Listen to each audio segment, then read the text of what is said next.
Mr. Lukas Lazarakis from Intracat, who's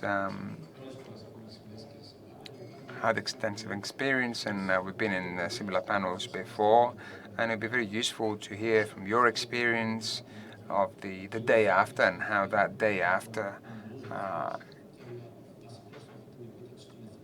can be with achieving the national goals as we've seen them and how they're developing. Good afternoon, everyone, and I'd just like to thank Energy Press for the invitation. We're talking about the future and the prospects for further development of renewables. I am actually very pessimistic, and I think that there's a widespread pessimism in this room today as well, because there is an exhaustion of networks, and we have some gigawatts waiting, and someone should tell us, all us involved in renewables, what is going to happen. We saw this incredible ministerial decision last year. It was a legislative tool that has to be respected, although we all know exactly how it came about. The ministry says one thing, I will reach a 6 category, ADMIE says something else. What about us with all the guarantees? How long do we have to wait? What a great idea with these guarantees. All the insurance companies in the Balkans were saved with these. But when will we get these terms of connection? If the state is not going to provide us these terms of connection, then they should give us back the guarantees. This is a huge cost involved, and not only the guarantee bids. And one more thing. Why don't they close the applications at RAE? Why are we still having more and more applications coming in? The PV, the photovoltaic, is a joke. We soon will see photovoltaics being installed in flower pots. And you have also new applications coming in, also from foreigners. I really do not understand how all this works. Do we not want more renewables? If yes, then why are we designing 3 more FSRU? Why are we establishing new natural gas plants? We have thousands of tankers coming and going with LNG. Why don't we substitute this, replace it with renewables?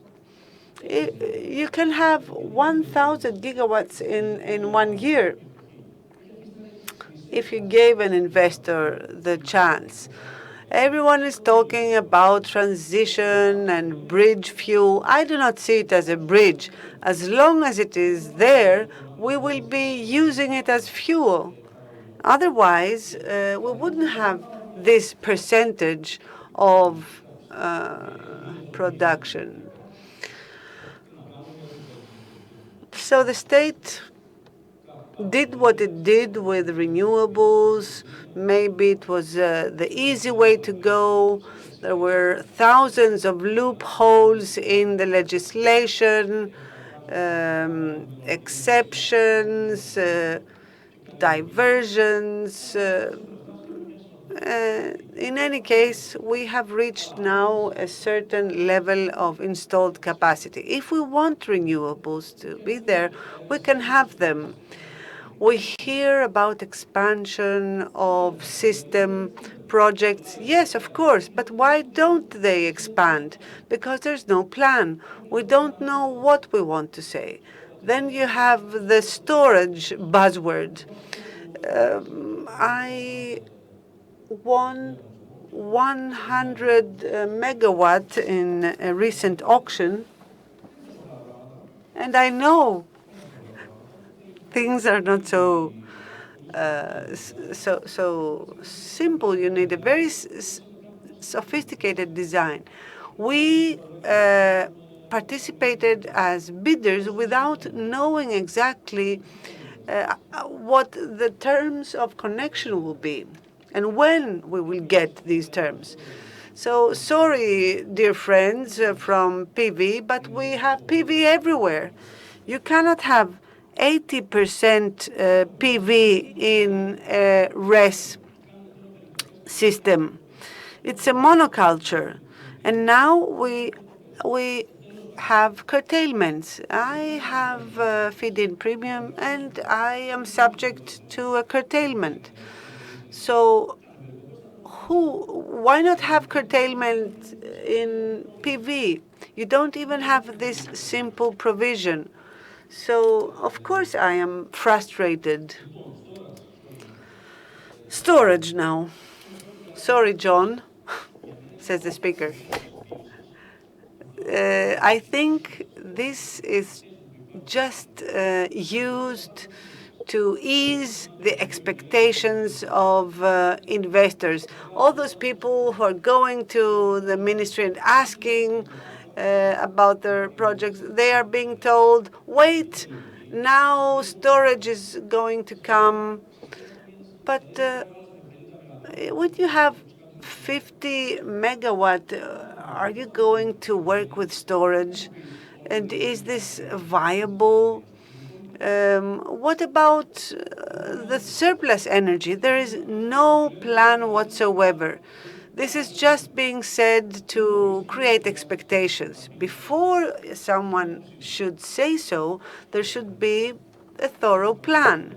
Sorry for just throwing all this on the table. This is the way I speak as a speaker usually. These interventions help voice the views of people who have been in the market for years, and many times they have different roles in the development of the RES roadmap in Greece. But maybe I would say there's no monoculture in one technology. All technologies should go in parallel, hand in hand. You may have a focus in one period on a certain technology, but at the end of the day, the technologies should be developed in parallel. Now, batteries are a storage vehicle that can be implemented at an accelerated pace. Now, you, as a company, were able to get this cap in the tender. But what is the day after? Can the batteries work on the market in commercial terms without any aid? Of course, Yanni, this is the idea around storage. Either small-scale systems or standalone projects. They cannot be complementary and used here and there. If you give me the right to participate in the market with a battery without a cap, I will do so. Of course, I want to participate in the market. And this is not so difficult. It's just that you have too many rules. You subsidize a technology that is new, but utility scales standalone storage systems should not be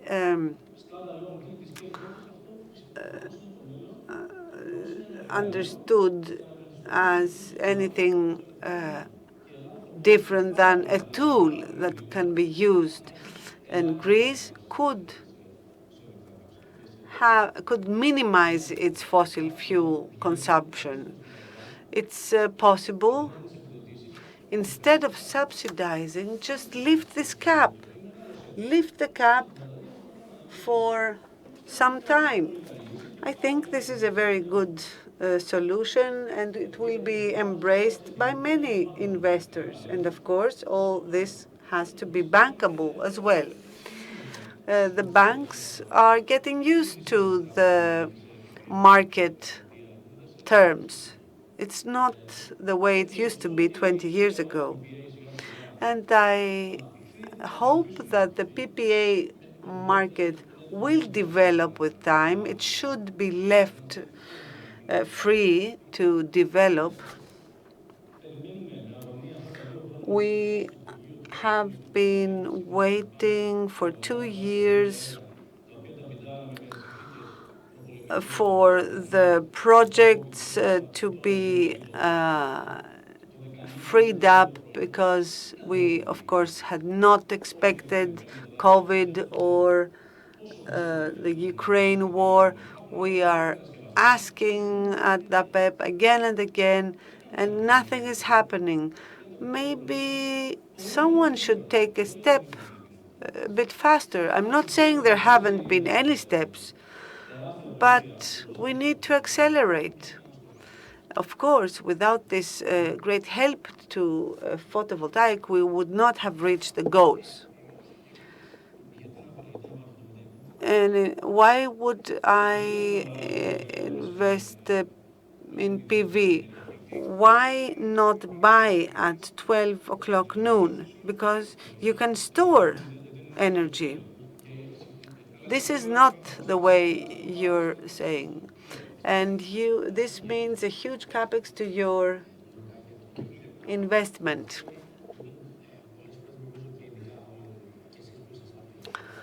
Even, I think it is good to let every business model develop in the way it wants. So you have one business model that can be selected by someone, another one for others. But the important thing is to have a very clear framework that allows for planning. Very often, developments are faster than plans, and this needs to be anticipated. But we do need some balance in order to build upon it. I agree.